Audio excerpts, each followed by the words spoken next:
Hello दोस्तों, आपका फिर स्वागत है एग्रीकल्चर स्टडी विथ देव। तो हमने अगले बार नेक्स्ट पढ़ा था धान की खेती के बारे में। अब हम लाए हैं टॉपिक नया गेहूँ। तो चलिए शुरू करते हैं।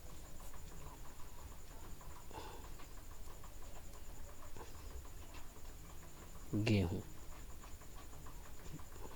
बहुत ही इम्पोर्टेंट फसल है। गेहूँ बिहार के रबी फसलों में से एक महत्वपूर्ण फसल है। खदान फसलों में धान के बाद गेहूं का दूसरा स्थान है। गेहूं उपलब्ध प्रोटीन की मात्रा नाइसिन, थाइमिन, ग्लूटेन के कारण यह सिर्फ एक पौष्टिक आहार है, बल्कि बिस्कुट, केक, ब्रेड उद्योग के लिए अति महत्वपूर्ण है। गेहूं का भूसा पशु चारा का अच्छा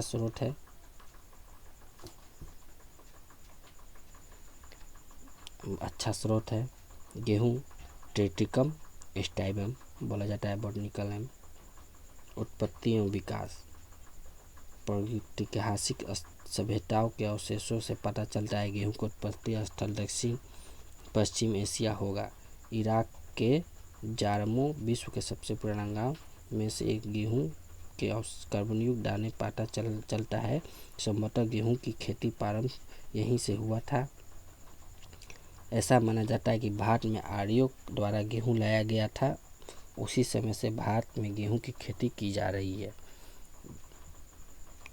द्वितीय विश्व युद्ध के उपरांत मैक्सिको तथा संयुक्त राज्य अमेरिका के कुछ अनुसंधानकर्ताओं ने जापान में नोरिन नामक एक गेहूं का उगता हुआ देखा, जिसकी ऊंचाई दूसरी गेहूं की किस्म से कम थी, लेकिन नोरिन की उत्पादन क्षमता कम थी और उसमें अनेक दूसरे अवगुण थे। इस गेहूं के कुछ नमूने वैज्ञानिक अपने साथ ले गए। डॉक्टर ओवर ए वोगल ने वाशिंगटन राज्य में सर्वप्रथम अमेरिकी गेहूं का साथ नोरिन का संकरण कराया। इस प्रकार नोरिन गेहूं का बौनापन और दूसरी उत्तम जाति के उत्पादन क्षमता तथा रोग रोहित को नई किस्में से एकत्रित करने का प्रयत्न किया गया। संयुक्त राज्य अमेरिका का सर्वप्रथम एक बौना गेहूं जेन्स का नामक किसानों को दिया गया। साथ ही मेक्सिको में भी नोबेल पुरस्कार विजेता नॉर्मन अर्नस्ट बोरलॉग ने के नेतृत्व में नोरिन गेहूं का बौनापन का वसंतकालीन गेहूं का सम्मेलन किया गया। भारत में समय की बचत के लिए वह समय बौना किस्मों को निकालने में लगता। कृषि वैज्ञानिक अमेरिकी रॉकफेलर ने फाउंडेशन से कुछ बौनी किस्मों को बीज के लिए आग्रह किया। इस प्रकार भारत में सर्वप्रथम 1963 में गेहूं की बौनी किस्में आई। भारत के सोनारो में 63-64, लामरो 64, एयर मायो 64 में प्रत्येक किस्म 100 किलोग्राम बीज 613 दूसरी किस्म के नमूने भारत को मिले। रबी 1964 में अखिल भारतीय गेहूं के विकास परियोजना के अंतर्गत 155 शोध केंद्रों में मेक्सिको से आए बौने गेहूं की किस्में की परीक्षण किया गया। परीक्षण में सोनारो 64 तथा लार्मा रोजो का उपज स्थानीय लंबी प्रभेदों के तुलना में अधिक मिला।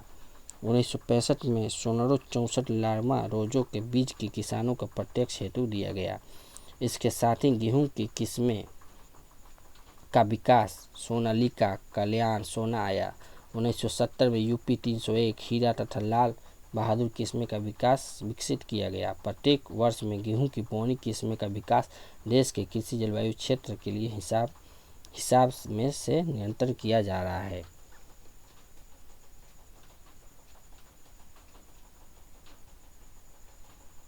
क्षेत्र विस्तार एवं वितरण।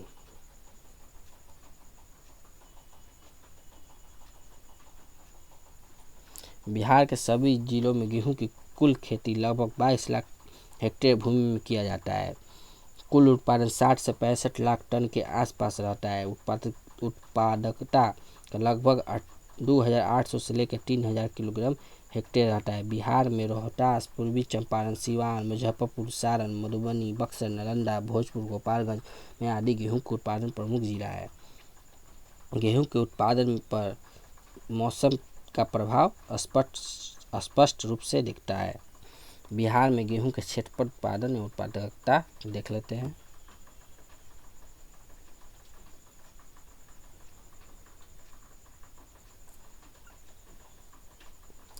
दो 2011 से 2012 तक क्षेत्रफल 21.42 लाख हेक्टेयर, उत्पादन हुई है 65.31, उत्पादकता है किलो हेक्टेयर में, उत्पादकता 3049। 2012 से 13 में 22.8, उत्पादकता 61.74, उत्पादकता है 2797। 2013 से 14 में 21.49, उत्पादन है टन में, लाख टन में 61.35 किलो हेक्टेयर में, 2855। 2014 से 15 में 21.54 और उत्पादकता 35.70 से 16, उत्पादकता किलो हेक्टेयर में 1657। जलवायु देख लेते हैं। जलवायु, गेहूं ठंडे मौसम की फसल है। इसके विभिन्न अवस्थाओं पर विभिन्न तापमान की आवश्यकता होती है। अंकुरितता के लिए न्यूनतम तापमान 20 से 25 सेंटीमीटर बढ़कर इसके न्यूनतम तापमान 20 सेंटीग्रेड तथा दाना से भरते समय पकते समय औसतम तापमान 14 से 15 सेंटीमीटर उपयुक्त होता है, सेंटीग्रेड उपयुक्त होता है। जलवायु परिवर्तन के कारण तापमान का बढ़ना और वर्षा का कम होना अनुमानित किया जा रहा है। ऐसी स्थिति में बिहार ऐसा राज्य है जहां ठंड पहले से ही कम पड़ता है। जलवायु परिवर्तन के कारण उत्पादकता पर प्रतिकूल प्रभाव पड़ सकता है। मिट्टी देख लेते हैं। मिट्टी कैसी होती है गेहूं के लिए? गेहूं की मिट्टी के लिए दोमट मिट्टी सर्वोत्तम होती है। जल निकासी, सिंचाई, उचित प्रबंधन, मटियार और रेतीली मिट्टी में भी गेहूं की खेती की जा सकती है। गेहूं के लिए मिट्टी पीएच मान 7.0 से अच्छा होता है। अम्लीय या क्षारीय मिट्टी में गेहूं की अच्छी पैदावार नहीं होती है। आनुवंशिकता किस्म की बुआई का समय देख लेते हैं।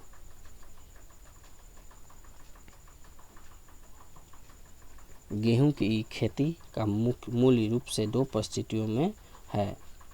पहला सिंचित समय और बुआई तथा दूसरा संचित विलंब से बुआई। कुछ क्षेत्रों में असिंचित अवस्था में भी गेहूं की एकल या मिलवा की खेती की जाती है। बिहार के विभिन्न परिस्थितियों के लिए निम्नलिखित अनुसिंचित किस्में हैं। विभिन्न परिस्थितियों में उपयुक्त प्रभेद बीज दर की बुआई के समय। असिंचित परिस्थिति में है प्रभेद सी 306 के 8027 HD 2888, BRW 3722 सबौर निर्जल। बुआई का समय है 15 अक्टूबर से 10 नवंबर, अक्टूबर का अंतिम सप्ताह, नवंबर का मध्य तक। पकने की अवधि 135 से 140 है। BRW का है 125 से 35 है। औसत उपज है 25 से 30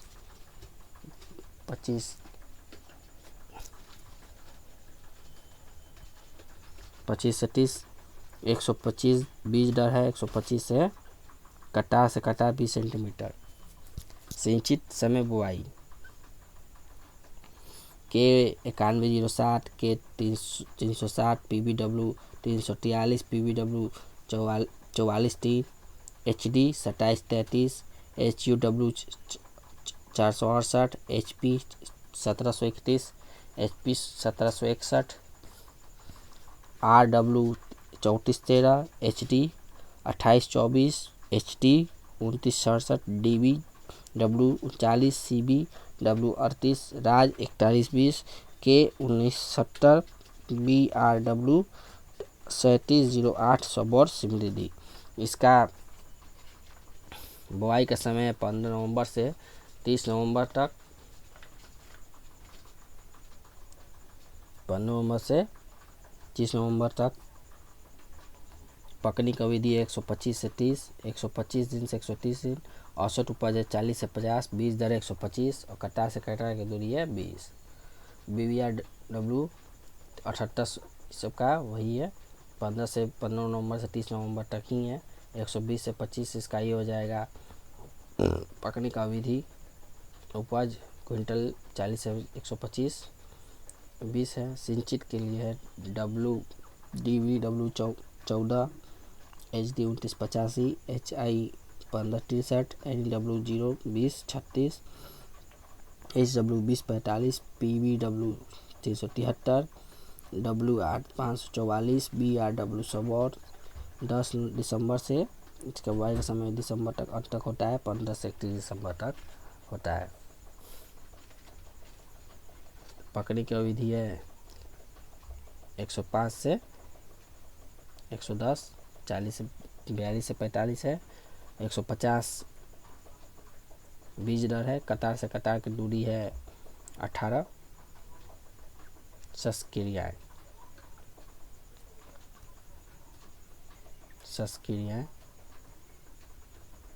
भूमि की तैयारी। गेहूं की खेती के लिए तैयारी को लेकर धारणा बहुत बदलाव आया है।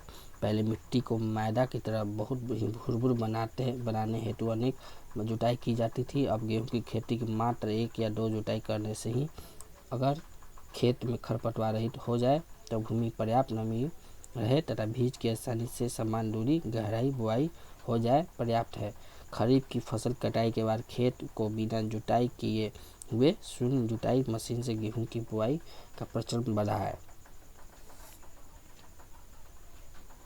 बीजोपचार, विटापैक्स, थीरम, एग्रोसेन जी-एन नामक किसी एक दवा को 2.5 ग्राम में किलोग्राम बीज की दर से बीजोपचार करें। उपचार बीज से बीज जनित रोगों का होने की भय नहीं रहता है। अंकुरण भी अच्छा होता है। पंक्ति से पंक्ति की दूरी के लिए बुआई की गहराई। समय से बुआई की आवश्यकता में पंक्ति से पंक्ति दूरी 20.0 से लेकर 22.5 सेंटीमीटर तक तथा विलंब से बुआई की आवश्यकता में 15 से 20 सेंटीमीटर दूरी रखें। गेहूं की खेती में बीज बोने की गहराई काफ़ी महत्वपूर्ण इसलिए है कि बीज की बुआई 4 से सेंटीमीटर गहराई पर करें। अधिक गहराई बुआई करने पर पौधे में उगने वाले 2 से 3 दिनों तक आने वाली 5 से 6 दिन तक विलम्ब हो जाता है। बुआई की विधियाँ।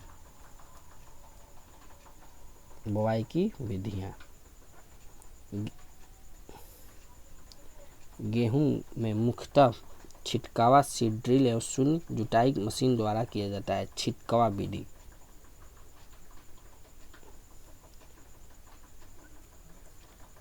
कल्टीवेटर लगे ट्रैक्टर से खेत को जुताई बीज की छिटवा विधि से बुआई करते हैं। पुनः कल्टीवेटर से बीज को मिलाकर खेत में पाटा लगा दिया जाता है। इस विधि से बुआई में ना तो पंक्ति से पंक्ति दूरी की गहराई ध्यान रखा जाता है। सीड ड्रिल द्वारा। सीड ड्रिल बीज बोने तक यंत्र है। इसमें उर्वरक के अलग अलग बक्सा लगा होता है। खेत की तैयारी उपरांत इस यंत्र के द्वारा उपयुक्त पंक्तियों से दूरी तथा गहराई के हिसाब से बुआई करते हैं। शून्य जुताई मशीन द्वारा।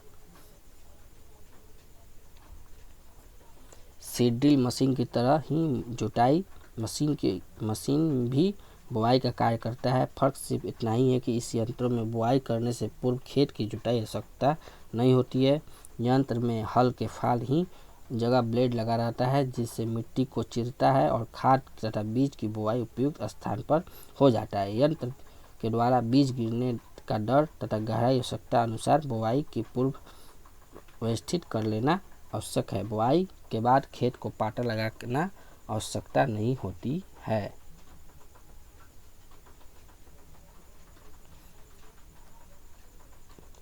उर्वरकों की मात्रा एवं प्रयोग विधि।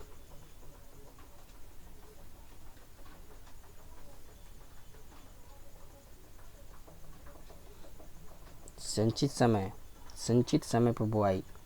उर्वरक NPK 150, 60, 40। नाइट्रोजन की अवधि के आधी तथा सल्फर पोटास की मात्रा पूरी मात्रा अर्थात 130 kilogram. DAP 112 kilogram. Urea 67 kilogram muriate of potash के अंतिम जुताई के पहले खेत में अच्छी तरह से मिला दें। नाइट्रोजन की मात्रा अर्थात 139 किलोग्राम यूरिया को 2 बार में बराबर भागों में प्रथम जुताई सिंचाई के बाद उपवेशित करें। विलंब सिंचाई, विलंब बुआई 120-40-20 होता है एनपीके। नाइट्रोजन की आधी सल्फर, पोटास की मात्रा 87 kilogram DAP, 96 kilogram urea, 33 kilogram muriate और पोटास की अंतिम जुताई के समय तथा नाइट्रोजन की शेष मात्रा 130 किलोग्राम यूरिया को 2 बराबर भाग में प्रथम द्वितीय सिंचाई के बाद उपवेशित करें। असिंचित 60 किलोग्राम 60-30-20 नाइट्रोजन फास्फोरस पोटास।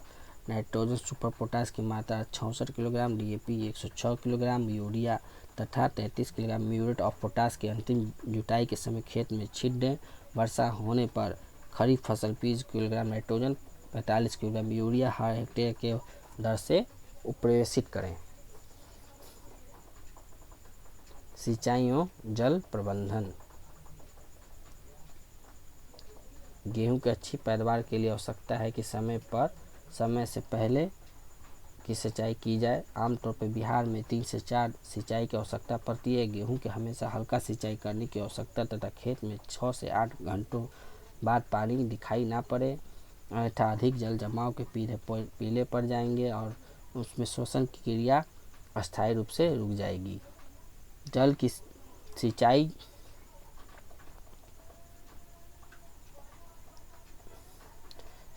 जल की उपलब्धता के आधार पर निम्न क्रांति अवस्थाओं में सिंचाई जल की उपलब्धता। फसल क्रांतिक अवस्था, बुआई के कितने दिन बाद एक सिंचाई। सीग जड़े क्राउडन रूट निकलने के समय 20 से 25 दिनों बाद 2 सिंचाई। सीग जड़े क्राउडन रूट निकलने के समय तथा वाली निकलने के समय 20 से 25 दिनों में, 80 से 25 दिनों में के बाद 3 सिंचाई। शीश जड़े ग्राउंडर नट के समय, गामा अवस्था में तथा दानों के दूध भरते समय 20 से 25, 60 से 70, 90 से 100 दिनों के बाद करनी चाहिए। 4 सिंचाई। शीर्ष जड़े ग्राउंडर नट निकलने के समय, कल्ले निकलने के अंतिम अवस्था में, गाभा निकलते समय, दाना में दूध भरते समय 20 से 25, 40 से 45, 60 से 70, 90 से 100 दिनों के बाद करनी चाहिए। फसलों में बाली निकलने के बाद तेज हवा चलने की स्थिति में सिंचाई ना करें। निकाई गुड़ाई, खरपतवार एवं नियंत्रण देख लेते हैं। गेहूं की फसल में खरपतवार के कारण उपज में 110 से 40% तक कमी हो सकती है, अतः खरपतवार नियंत्रण आवश्यक है। गेहूं की बुआई के लिए 25 से 30 दिनों बाद अथवा प्रथम सिंचाई पश्चात हैंड द्वारा निकाई कर घास पात निकालने के उपज पर अच्छा प्रभाव देखा गया है। इसके अलावा रसायन द्वारा खरपतवार नियंत्रण अवस्था में खेत पर्याप्त नमी के काफ़ी महत्वपूर्ण है तथा रसायनों का प्रयोग आर्थिक दृष्टि से अपेक्षाकृत कम खर्चीला है। रसायन खरपतवार नियंत्रण खेत पर्याप्त नमी होने का रसायन प्रयोग आर्थिक दृष्टि से कम खर्चीला होता है। अब खरपतवार देख लेते हैं। घास कुल के खरपतवार जैसे गुल्ली डंडा, वान, जंगली आदि जई बुआई से 2-3 के बाद पेंडा मिल्थिन 30 इसी से कीटनाशी रसायन 1 किलोग्राम सक्रिय तत्वों में 6 से 700 लीटर पानी में घोलकर छिड़काव करना चाहिए।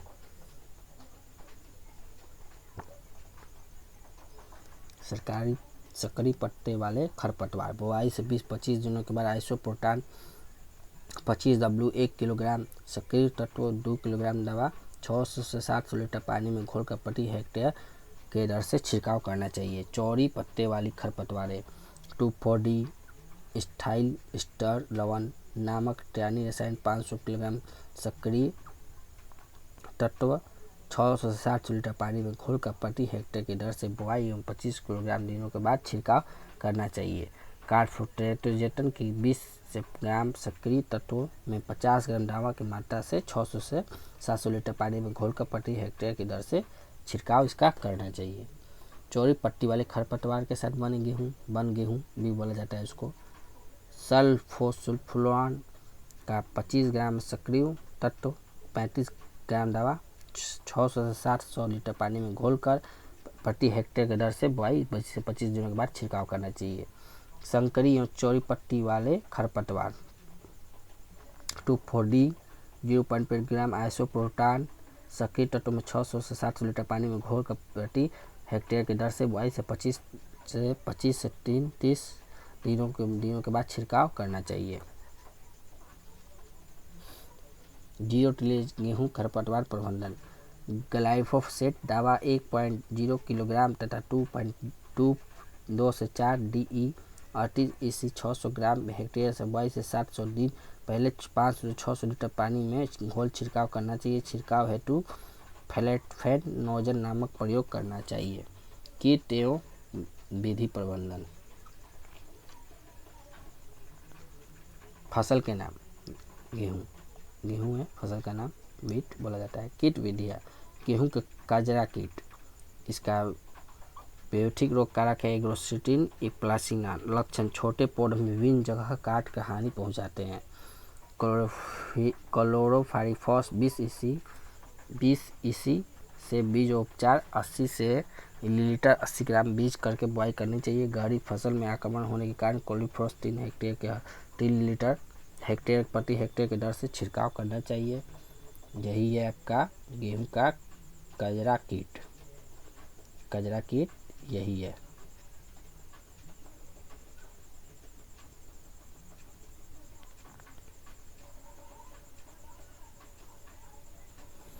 अलंकृत कलिका यूस्टिलिगा ट्रिटिसिस। संकरित पौधों में बालियां पहले से निकलती है। बालियां में दानों की जगह काला चूर्ण बन जाता है। बीज में धूप सुखा देना चाहिए। इसका उपचार है बीटावैक्स बेबिस्टिन 2 किलोग्राम बीज उपचार करना चाहिए।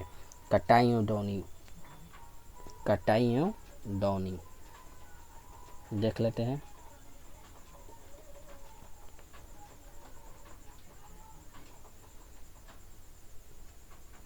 फसल पकने के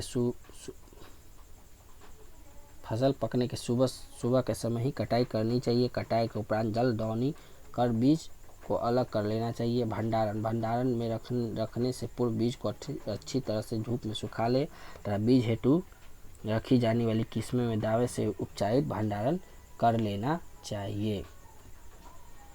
तो दोस्तों आज के लिए इतना ही। हम लोग गेहूं का चैप्टर पढ़ लिए और अगर नेक्स्ट वीडियो में हम लोग मक्का पढ़ेंगे नेक्स्ट। अगर मेरा पढ़ाई अच्छा लगा हो तो लाइक करें, सब्सक्राइब करें और अपने दोस्तों के साथ और शेयर करें। नमस्कार।